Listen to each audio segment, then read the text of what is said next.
তীরকে সংরক্ষণ করা, 2কে 5কে পুনর্নির্মাণ এবং নির্মাণ করা এবং জমিগুলোকে উদ্ধার করা, উদ্ধারকৃত জমিতে পুনর্বাসনের ব্যবস্থা করা। এইটি হলো 5 বছরের প্রজেক্ট। কয় বছর? 5 বছর।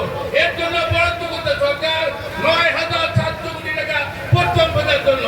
আর এই 9,700 কোটি টাকার মধ্যে সরকার দিতে চেয়েছে 2,415 কোটি টাকা, আর 3কে দিতে সহায়তা চেয়েছে 6,700 কোটি টাকা।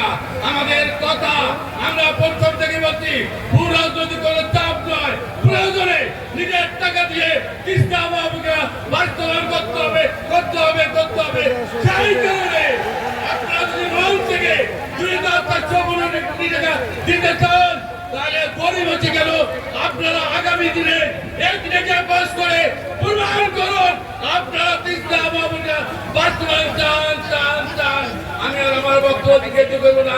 পরিশেষে আমি আবারও তিস্তা নদী